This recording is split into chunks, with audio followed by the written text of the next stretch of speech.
যতটুকু পারছি তিলক ব্যবহারের কথা। ত্রিলোক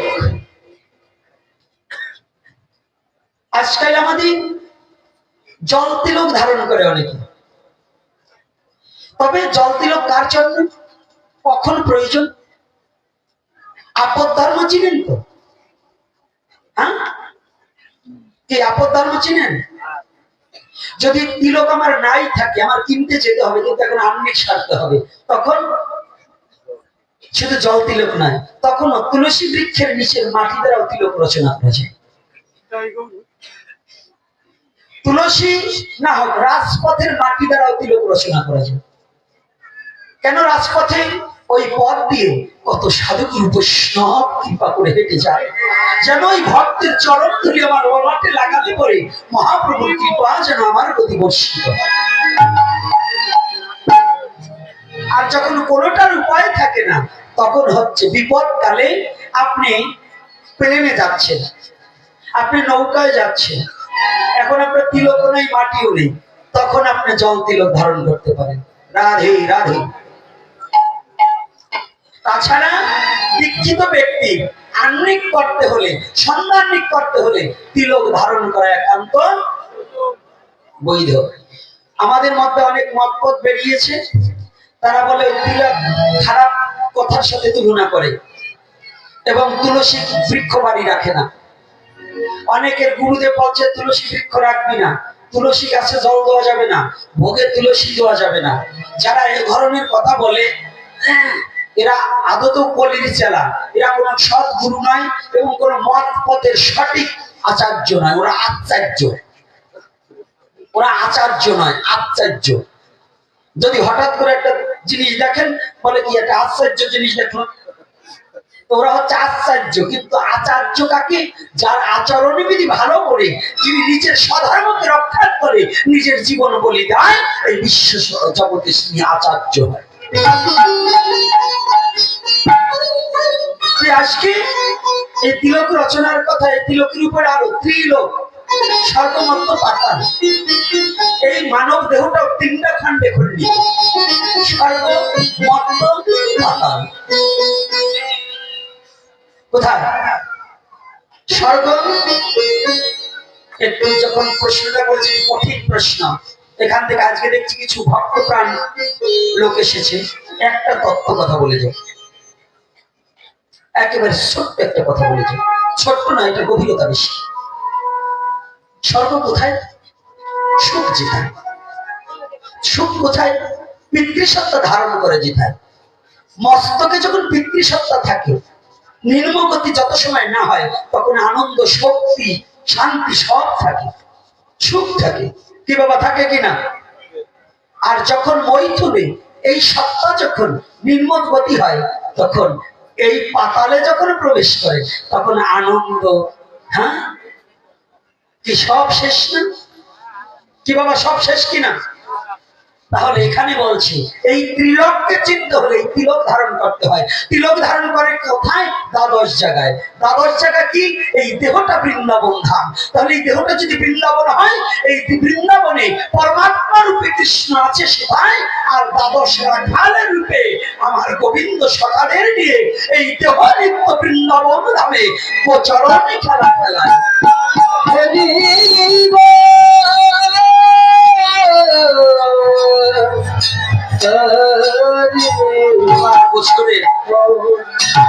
এবার বছরে এইভাবে কথা বলতে পারি নাই, আর চাইও না। তবে আজকে যেন এই প্রশ্নটার উপরে আমার জ্ঞান যেন এই কথাটা বলার খুব ইচ্ছা জাগলেন। এই যে যে তত্ত্বটা, কথাটা ছোট, কিন্তু ভাবটা কি বাবা গভীর নয়? এই তত্ত্বটা কি সত্যিকারের ছোট্ট না বড়? বড় তো। তাহলে তিলক ধারণ করিলে দ্বাদশ গোপাল, দ্বাদশ ফোটায় জাগ্রত যে হয়, তুলসীর মালায় ভক্তি দেবী ভক্তি পাওয়া যায়।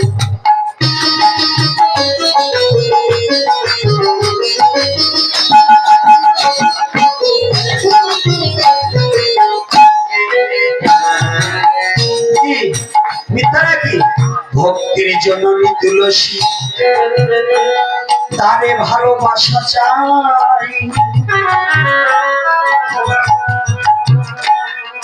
তুলসী ভালোবাসিলে গোবিন্দ কৃপা হবে, মিথ্যা ভেব না সবাই।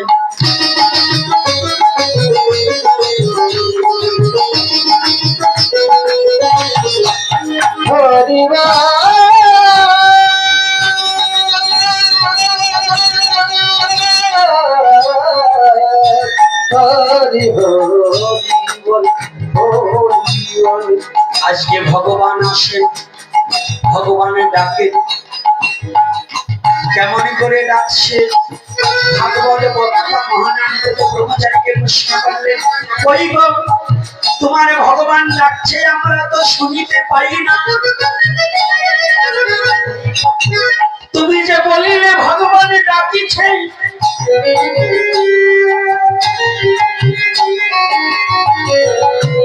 আমরা তো শুনিতে পাই না।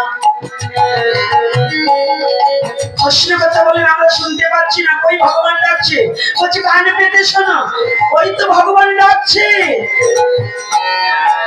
বলছে তোমার কথা শুনতে পাচ্ছি, আমি ভগবানের ডাক তো শুনতে পাচ্ছি।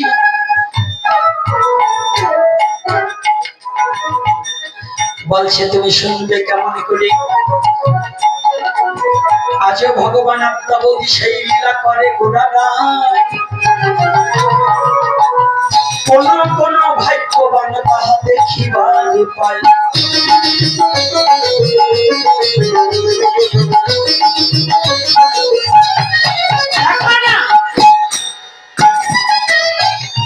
সব কথা গ্রহণে থাকে না। এই ভাগবতে লেখা হয় দাপর যুগে, আরো যদি বলি সত্য যুগে ছিল। শ্রীমদ ভগবত গীতা কিন্তু দাপর যুগের নয়।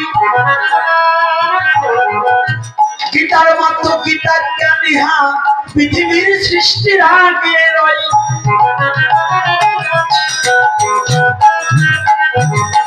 এই গীতা জ্ঞান ছিল, যেমন গীতায় তাহার প্রমাণ দিল।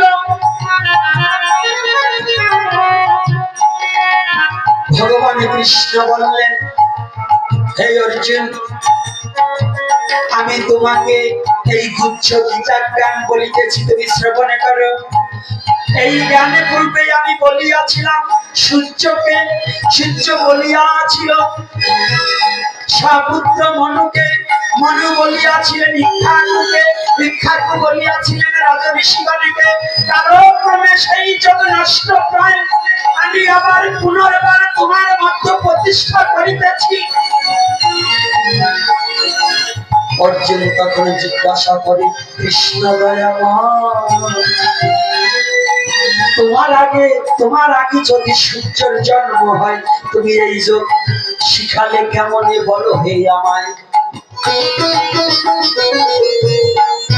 অর্জুন প্রশ্ন করছে, কৃষ্ণ তোমার জন্ম আগে না সূর্যের জন্ম আগে? যদি তোমার আগে সূর্য জন্মগ্রহণ করে থাকে, তাহলে কি করে তুমি এই যোগ তত্ত্ব সূর্যকে শেখাবে?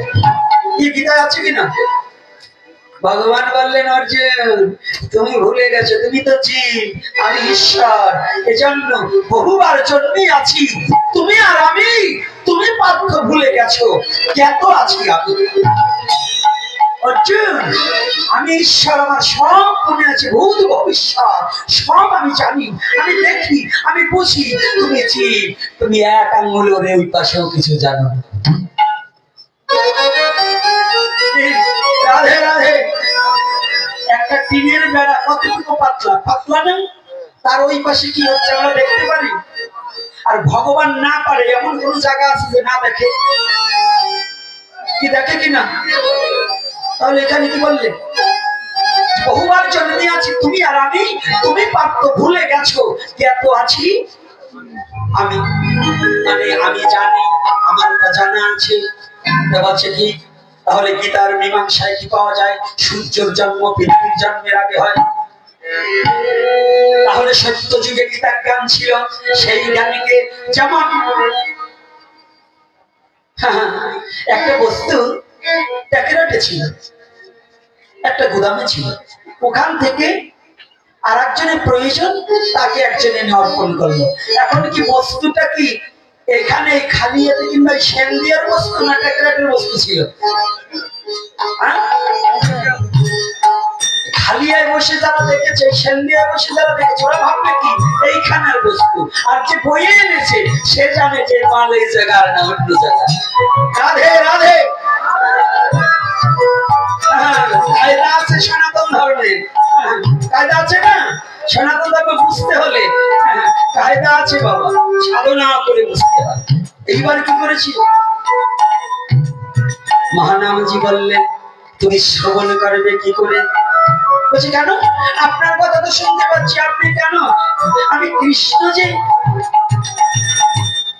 কথা বলছে, ভগবান ডাকছে, শুনতে পাবো না কেন? ভগবানের কথা শুনতে চাও? জানো তোমার কর্ণ দুখানা বধির হয়ে গেছে। আপনার কথা শুনতে পাচ্ছি আর আমার কর্ণ বধির হয়ে গেছে। আগো হাই গো, কুকথা শ্রবণ করিতে করিতে সারা জীবনে কোনদিন ভগবানের কথা কর্ণে শ্রবণ করনি। আজ তুমি কুকথা শ্রবণ করিতে করিতে তোমার কর্ণ দুখানা যে বধির হয়ে গেছে। আজ ভগবান বংশীর ধ্বনি করছে, সেই ভগবানের বংশীর ধ্বনি তোমার কর্ণ কুহুরে যায় না।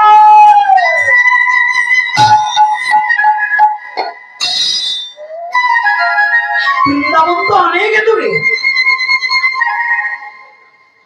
বৃন্দাবন তো অনেক দূরে। ওখানে বাঁশি বাজালে কি শুনছেন?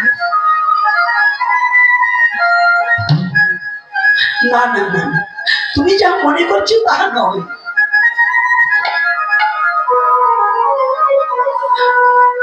ওটা একবার বৃন্দাবন হয়েছে। আর জানো তিনটা বৃন্দাবন, একটা লীলা ক্ষেত্র বৃন্দাবন ভারতবর্ষে হয়, আর একটা নিত্য বৃন্দাবন যেখানে হরি নাম সংকীর্তন এবং ভগবানের কথা হয়। আর একটা বৃন্দাবন এই হৃদয়ে বৃন্দাবন, দেহ বৃন্দাবন, যে বৃন্দাবনে কৃষ্ণ নাহং বৈকুণ্ঠে যোগী নাম হৃদয়ে নাচা মদ ভক্ত চক্র গায়ত্রী তত্ত্ব তৃষ্ণা গেহে নারদ। আমি আমার ভক্তের হৃদয়ে চিরই অবস্থান করি, আমার ভক্তকে ছেড়ে ক্ষণকাল আমি দূরে থাকতে পারি না। তাহলে এই হৃদয়ে বৃন্দাবনে বসে আমার সামনে সুন্দর ভগবানী বংশী বাজায়। ভক্ত যারা এই জগতে বর্ণ যাদের পবিত্র হয়েছে, তারা একমাত্র ভগবানের বংশী ধ্বনি শ্রবণ করিতে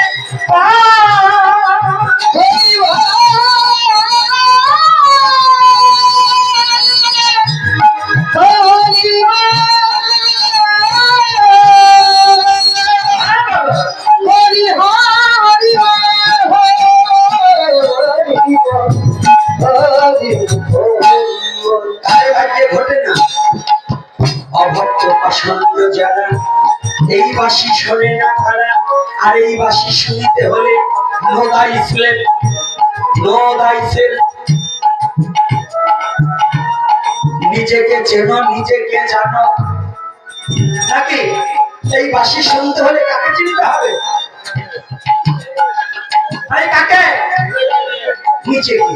তোমাকে চিনলে ঈশ্বর তোমার চিনতে হবে না, তোমাকে তুমি চিনলে ঈশ্বর তোমাকে টেনে লইবে। রাধে রাধে। আগে তুমি কে, তাই এই আমি কে, এই তত্ত্বটা আলোচনা করবো আগামী দিন। তবে কমিটি নাকি আপনাদের কাছে কালেকশন করবে। বাবারা কই, আপনারা বেরিয়ে পড়ুন। যারা কমিটির হাত শক্ত করার জন্য ভক্তরা কিছু দিয়ে দেবেন, আর যারা ভাগবতের দক্ষিণা দিবেন তারা আলাদা দেবেন, কিন্তু কমিটিকে কিছু দিতে হবে। কারণ যুব সমাজের যে আয়োজন, এই কমিটিকে যদি হাত শক্ত না করে আপনাদের কত টাকা কতভাবে নষ্ট হয়ে যায়। তাহলে এরা যে আবার এই মিলন মেলা মেলাবে, অর্থ ছাড়া তো হয় না। মানুষ তার সেকেন্ড গড, ঈশ্বরের পর পর টাকার কিছু প্রয়োজন হয়, তাই অর্থ কিছু দরকার হয়। যত ভক্তগণ ইহার পরে আর ছন্দে করিবেন কীর্তন।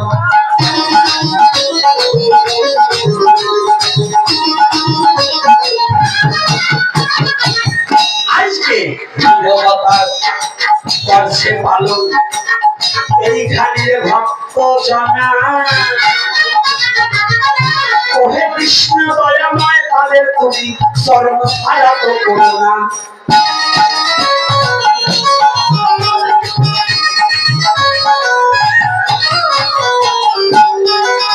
আগামী দিন তারা পদ বাবার আরো প্রশ্ন রয়ে গিয়েছে।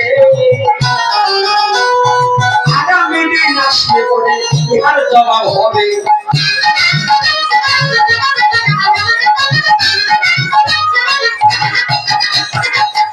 একদিনে কোনো কথা জবাব দেওয়া যায় না। সব যদি জবাব দেয় শ্রুতি মধুর তো হবে না। এই জন্য কিছু কথা রেখে যে গেলাম, ভক্তের চরণে হতভাগার প্রণাম জানাও।